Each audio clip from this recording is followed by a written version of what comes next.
if there is ego, there's going to be pain. I think people should listen to me. Why aren't they listening to me? And I feel the pain of that. Or maybe it's one individual, and at this moment it seems that their idea is going in that direction and my idea isn't. So again, it's my ego that's stepping in the way because I feel the pain of that. Or I'm expecting them to offer me affection and love and regard, and they're not ready to do that. And I'm upset by it. So the pain that comes out of all of these situations is telling me I've been working with my ego, not as an instrument. As an instrument, when things are not going my way, it's fine, it's okay. There's more preparation I need to do inside, more work that I need to do inside. And so pain is the big signal that there's ego. That's one very clear thing. The second thing is, I've mentioned the start of the day and then the nourishing of the self through the day, but I want to talk a little bit about the end of the day. At the end of the day, I can ask myself some reflective questions, not telling me I was bad, I did this, I did that, a little bit different. What did I learn today? And there shouldn't be a day that I don't learn something. Yes, maybe it's something I've read, something I've heard, but maybe it was just a situation and that taught me something. But to be aware of that. And so to keep that process of learning truly as a lifelong part of my journey. And so, very simple question. What did I learn today?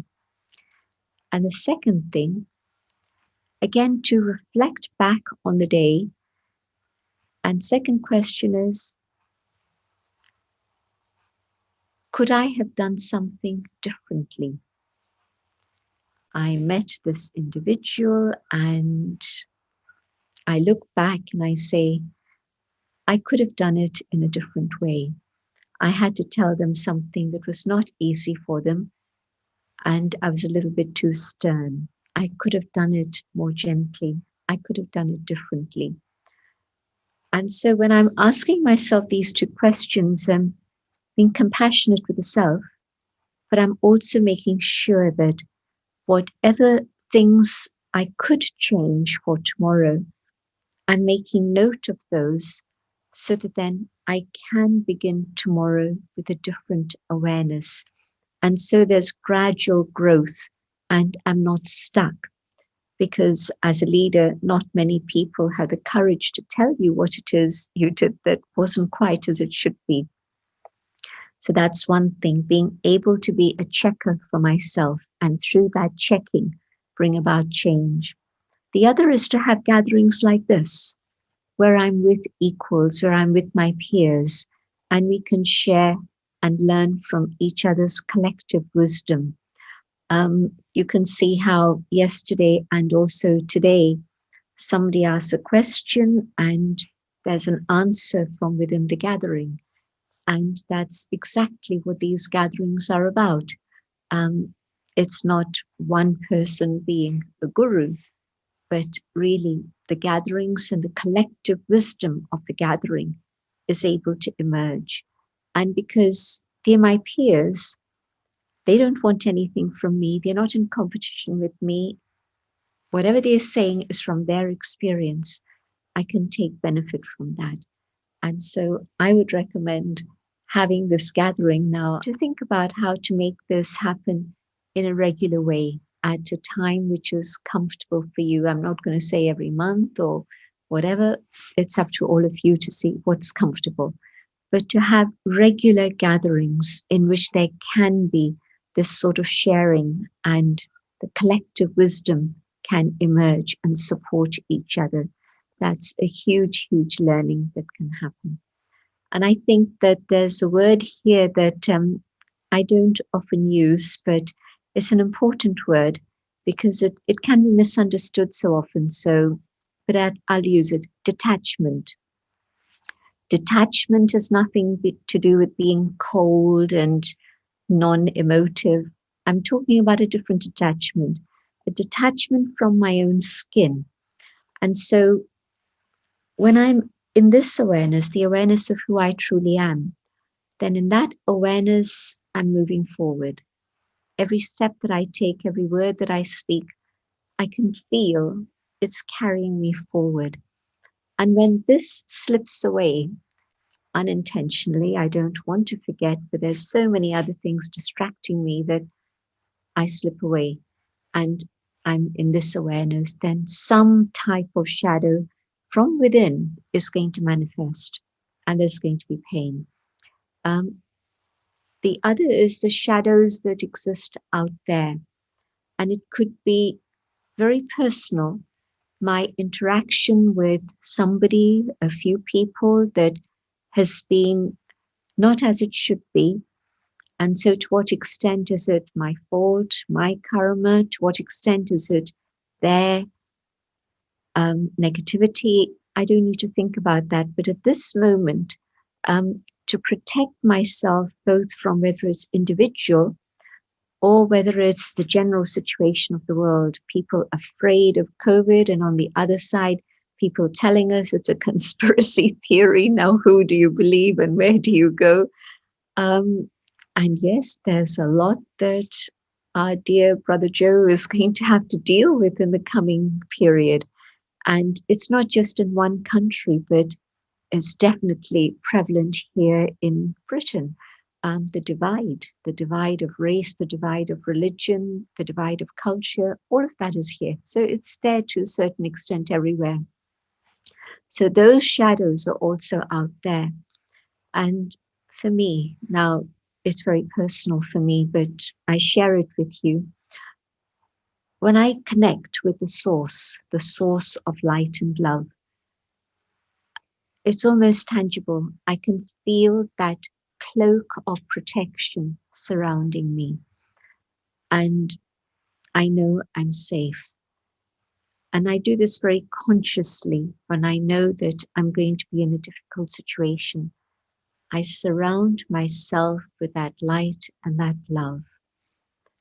And of course, again, it's not always possible to remember and keep that intact, but it works.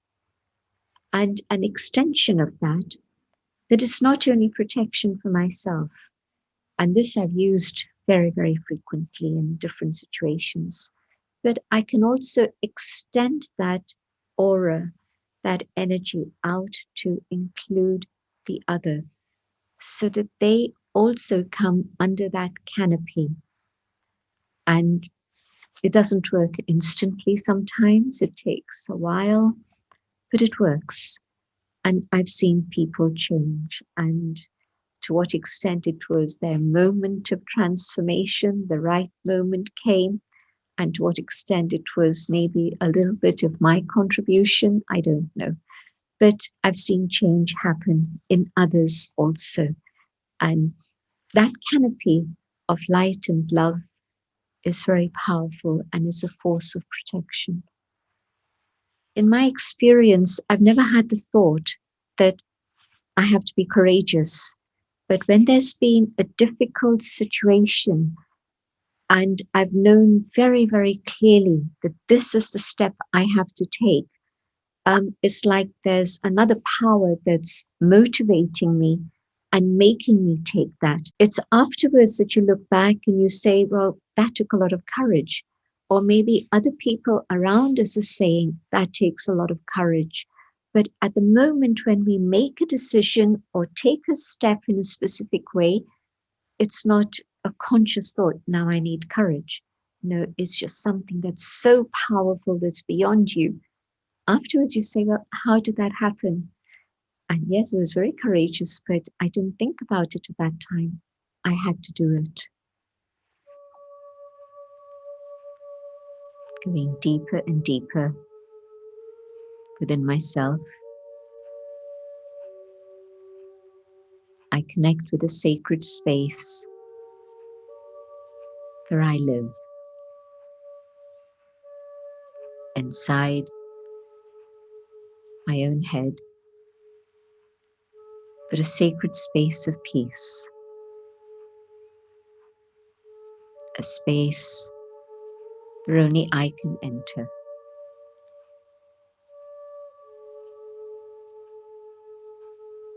And for a little while, I detach from the body, all the things connected with the world outside. It's safe. It's waiting for me to return. It won't go away. Nothing will be lost. But just for a little while, I want to step away, detach from all of that, and be the inner being that I am. I am light. I am peace.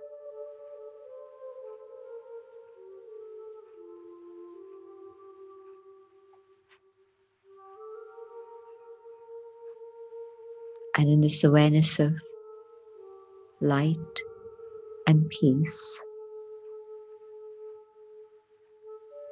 I can feel vibrations of love reaching me.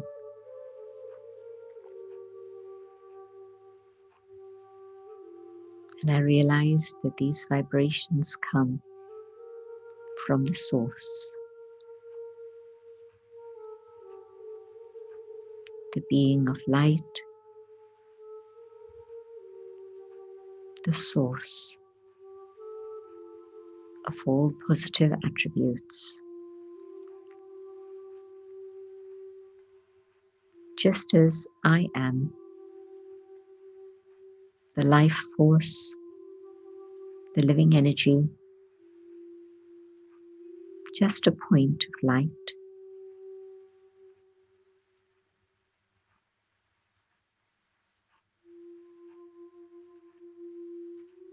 This being is a being of light.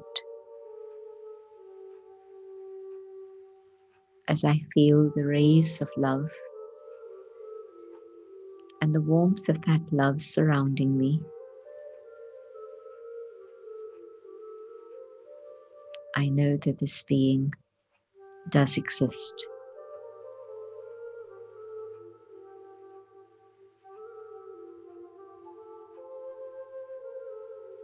And now I feel that this power of love is so strong that it's like a fire, the fire of love cleansing the soul.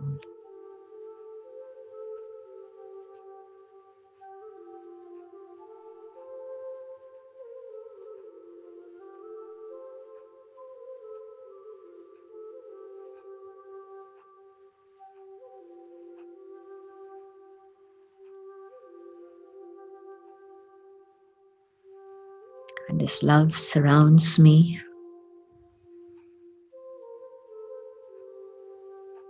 empowers me,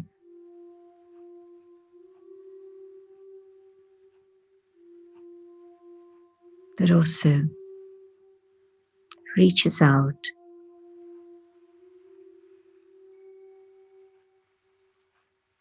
and the light from the source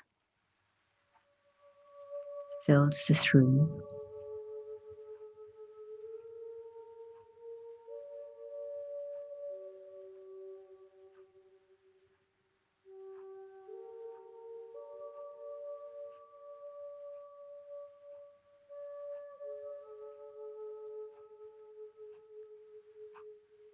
This love touches the hearts of the human family,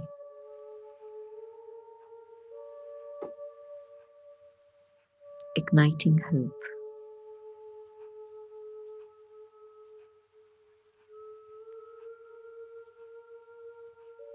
This love reaches out to all forms of life, big and small.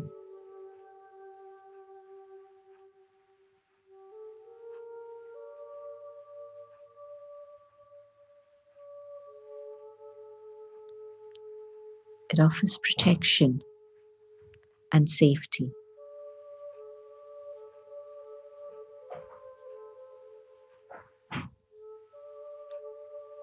This love touches nature.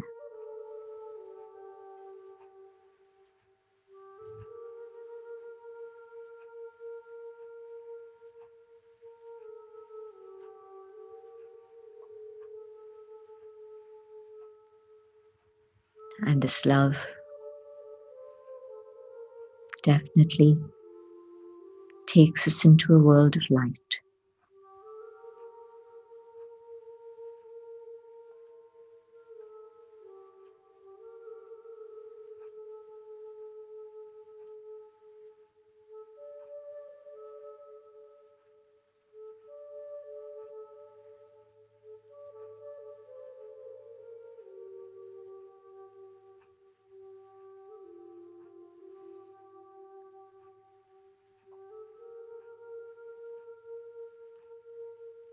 I hold this awareness of the light and the power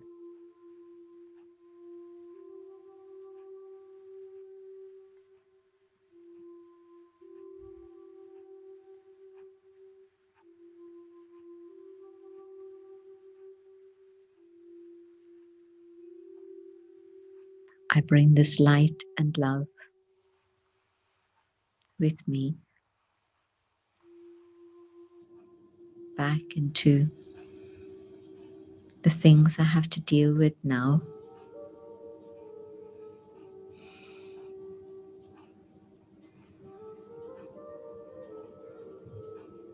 And I resolve to keep it with me, to stay aware of it, and to use it to bring benefit to all.